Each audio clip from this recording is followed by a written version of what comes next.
खुलुमबाय। दिनैनि कन्टेन्टआव आङो रंजालि बैसागु थामहिनबा रङालि बिहुखौ बेस खालामनानै सावरायनो नाजानाय जादों। आरो बे रंजालि बैसागुखौ आथिखालाव जों माबादि फालिनांसिगौ आरो बे रंजालि बैसागुखौ लानानै जोंनि समाजाव माबादि जायै लोङै जोंनि समाजाव दावराव दावसि जायो आरो बे रंजालि बैसागुखौ जोङो माबादि फालिनायनि गेजेरजों जोंनि रांखान्थि हालतखौ रैखाथि खालामनो हायो बेखौ बेस खालामनानैसो आं दिनैनि कन्टेन्ट लाबोनाय जादों। मिजिंथियो बे कन्टेन्टखौ दुलाराय आसाम नाङैनो गासै फसंथानफ्रा सानलाय हलायै बे कन्टेन्टनि सायाव सावरायनानै खामानि मावलांगोन होननानै आं सानो। बैसागु बैसोनि आगु थामहिनबा बोसोरनि सिगांखाय बैसागु जादों। दा बे बैसागुखौ बर'फ्रा गोबां समनि आगोलनिफ्राय बैसागुखौ फालिबोदोंमोन। गोदो गोदायनि समनिफ्राय गेदेरफोरखौ उन्दैया सन्मान होनाय, उन्दैफोरखौ गेदेरा अननाय होनाय, मान बावनाय आरो न'खर न'खर मागिनाय बे थासारिखौ लानानै जोंनि समाजाव बैसागुखौ फालिबोदोंमोन। आरो बे बैसागुनि गेजेरजों जोंनि आबादारि सुबुंफोरनि गाज्रि मोननाय, रंजानाय, एदावलायनाय बायदिसिना खोथाफोरखौ बेस खालामनानै बैसागु मेथाइखौ खुगा मेथाइ बानायनानै गोदो गोदायनि आबै आबौफ्रा बे बैसागुखौ फालिबोदोंमोन। आरो गोदोनि बैसागु फालिनाय आरो आथिखालनि बैसागु फालिनायनि गेजेराव माखासे फारागथिफ्रा जोंनि समाजाव नुजाबोबाय थादों।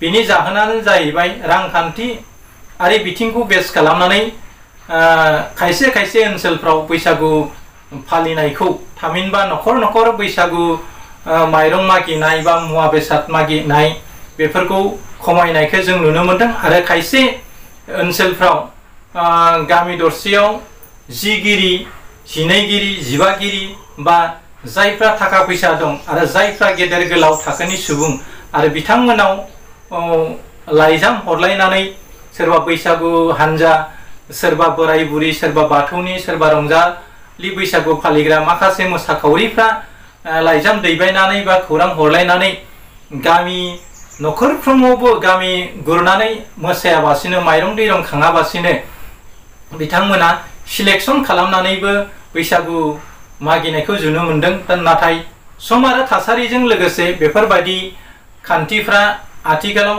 सफैबाय थादों।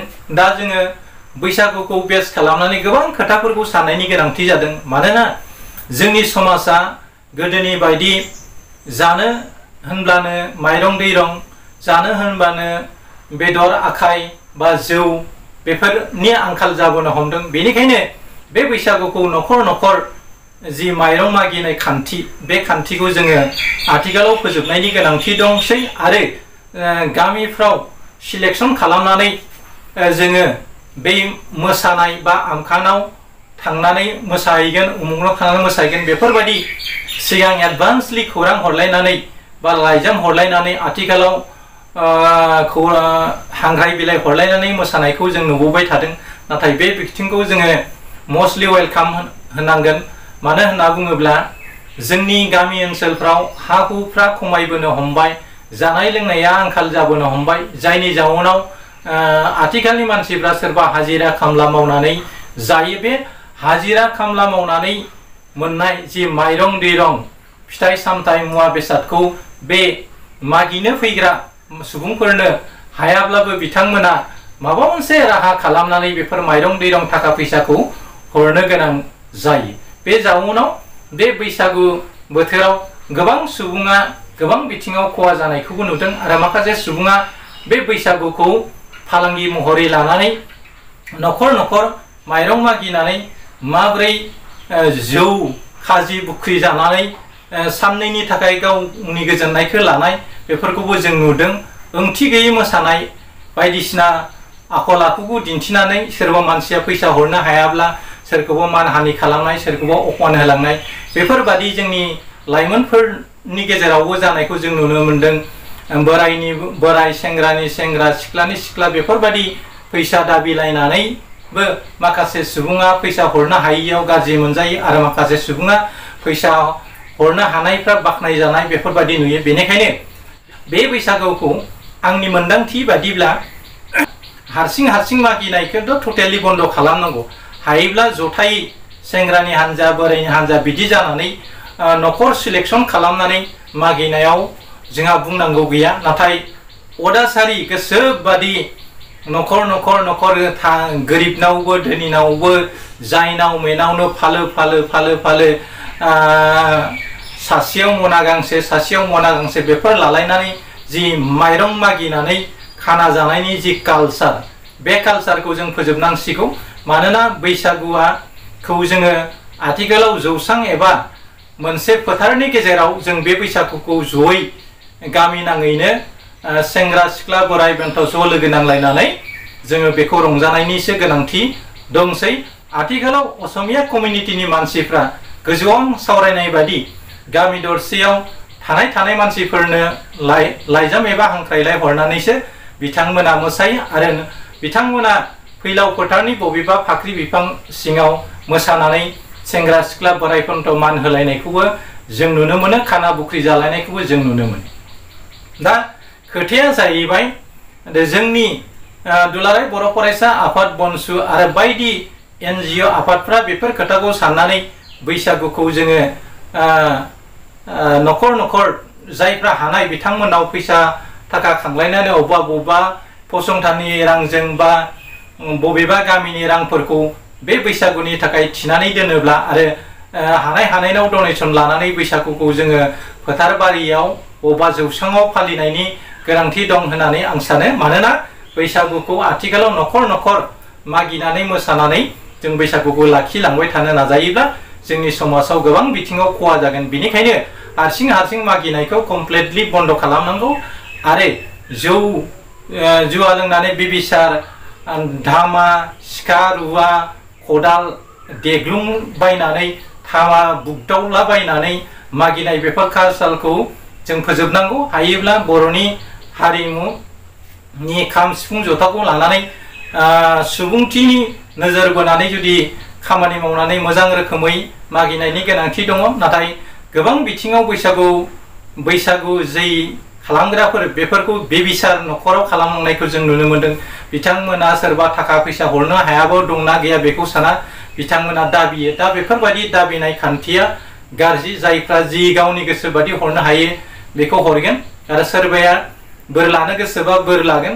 दा बेवहाय जर जबस्ति खालामनांगौनि गोनांथि गैया होननानै आं सानो। बेनिखायनो मोनफ्रोमबो गामि मोनफ्रोमबो NGO मोनफ्रोमबो फसंथानफ्रा बेनार होनानै ओनसोलफ्राव हारसिं हारसिं खांनायखौ बन्द खालामनानै आरो न'खर न'खर सिलेक्सन खालामनानै जि मोसाहैनाय बेफोरखौ एलाउ खालामजायो। नाथाय न'खर न'खर खांनानै सोरबा गोरिब निखावरि बा हाजिरा खामला मावनानै जाग्रा न'खराव थाङोब्ला बै न'खरा माबायदियै गावनि बायनानै दोननाय माइरंफोरखौ हरगोन बा थाखा फैसाखौ हरगोन बे साननो लागा।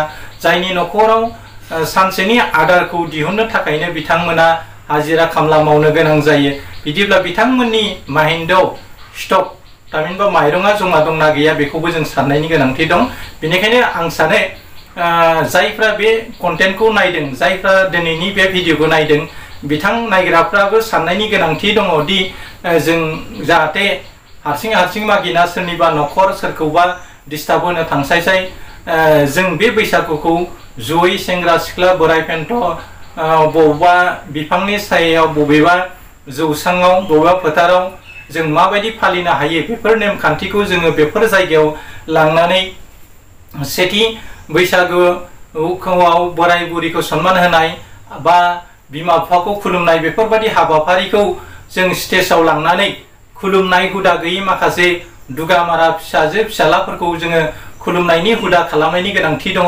सेथि बैसागुआव दिनै जोंहा प्रग्रामाव दङ बोराइ बुरिखौ सनमान होनाय बा सेंग्रा सिख्ला बिदा बिनानाव सनमान होलायनाय बा स्निथि जोबथा बैसागुआव जोंहा रायजोयैनो बायदि मेडिसिन टाइपनि गोखा गोखै फिथाइ सामथाइ जानायनि फोरबो फालिनाय मोसानाय फालिनाय बेफोरबायदि खालामलायनानै जुदि रंजायोब्ला जोङो बे बैसागुखौ मोनसे जायगायावनो फालिनो हागोन आरो जोंनि बैसागुखौबो जों सिरिबाङै लाखिलांनो हागोन आरो बे बैसागुखौ जों जौसाङाव लाबोनानै सेंग्रा सिख्ला बोराइ बेन्थ बै बादायलायनाय होनानै जों बे मोनसे जायगायावनो जों बेफोरखौ फालियोब्ला जोंनि खुगोन आरो न'खर न'खर मागिनानै दावराव दावसि जानाय धामा सिखा रुवा खदाल दामग्लुंनानै माइरं मागिनाय बेफोरखौ जोंनि कालचार नङा बेफोरो खोब मुगैथावना मोनसे आखु आरो जायफ्रा बेफोरबायदि साननानै मोजोमसे माइरंनि थाखाय साननैनि थाखाय अमा बेदर दाउ बेदर ब्रयलार बेदर जानो थाखाय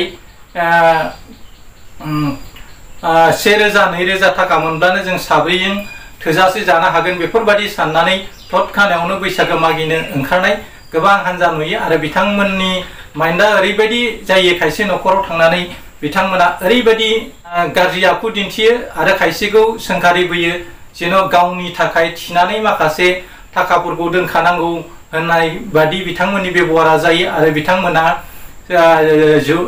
जौसे बिनायाव जुदि 50 थाखा हरोब्ला 20 रां हरोब्ला बे फैसाखौ लाङाबासिनो सोरबा बायदि सुबुङा गारनानै गालांनाय बा मखा खेरफिनि बायदिसिना होननानै सोरखौबा मुं सुलांनाय बेफोरबायदि थासारिखौबो जों बे बैसागु फोरबोआव नुयो। बेनिखायनो आं सानो साफ्रोमबो बर'फ्रा दिनैनि बे बैसागुखौ सिरिबाङै जोङो आथिखालनि जुगजों गोरोबहोनानै जों बैसागुआव फालिनो नाजानांसिगौ आरो बैसागुआव बांद्राय जौ लोंनानै गावजों गाव बुलाय बुसि जानाय नांलाय खमलाय जानाय बेफोर थासारिनिफ्राय जों गोजानाव थानांगोन आरो माखासे लाइमोनफ्रा माखासे कलेज फरायनाय सेंग्रा सिख्लाफ्रा स्कुटि बाइक लानानै ज' बाइकजों बेरायथिंना जौ लोंनानै बायदिसिना जानाय बेफोरबादिखौ जों मोनफ्रोमबो बैसागुआव नुबोबाय थादों जाहाथे बेफोर कालचारखौ जोंनि लाइमोनफ्रा गारो आरो न'खर न'खर स्कुटि बाइक लानानै गावखौनो लेभेल माहाजोननि फिसाफोर बादि दिन्थिनानै बिथांमोना ओरैबायदि लेभेल देखायनानै बिथांमोना सोरनिबा न'खराव फैनानै ज' खाना बुख्रि जाफैयो आरो इयुन बुब्लियाव बिथांमोना गावसिनि जौ थाखोनि सुबुं महरै दिन्थिनो थांनानै लास्ट बुब्लियाव बिथांमोना गावसिनि गुबै महर मोखांखौ बोदलानानै दिन्थियो। जाउनाव बिथांमोना बे जौ फेनानै गारि सालायनायनि जाउनाव बिथांमोननि सोरबा आथिं बायनाय सोरबा गारि बायनाय बायदिसिना थासारिखौबो जोङो नुबोगासिनो दङ जाहाथे जोंनि समाजाव गोबां बिथिङाव जौगाबोबाय गोबां जोंनि जि गारबोनाय जि हुदा बे हुदाफोरखौ जों नेवसिगारनानै माबोरै जोङो बैसागुखौ मोजां रोखोमै जोङो सिरिबाङै फालिनानै जों बैसागुखौ लाखिलांनो हायो आरो बे बैसागुनि फालिनायाबो थागोन आरो जोंनि बर'नि हारिमुवाबो माबोरै गोजोरै जानानै थागोन बेखौ नोजोरथि बोनानै बैसागु फालिलांनायनि गोनांथि दं होननानै आं सानो। नङाब्ला जोङो बैसागुखौ फालिनो थांनायावनो जोंनि नखरारि बिथिङाव गोबां बिथिङाव जों खहा जानायखौबो जों नुनो मोनो। जोबथा बुब्लियाव आङो फिन नोंथांमोननिसिम आंनि गोरबो बिखानि गाहाम हामलायनायखौ बावहरनानै दिनैनि बे बैसागुनि सायाव बेस खालामनानै कन्टेन्ट लाबोनायखौ आं बेखिनियाव फोजोबनाय जाबाय। मिजिंथियो बैसागु बोथोरा बयनिबो जिउआव गोदान थुलुंगा आरो गाहामथियारि रादाब लानानै होफैदों बेखौ मिजिंथिनानै नोंथांमोननिसिम फिन आंनि अननाय खुलुमनायखौ बावहरनानै दिनैनि कन्टेन्टखौ आं बेखिनियावनो फोजोबनाय जाबाय। एसेनोसै, गोजोन्थों, खुलुमबाय।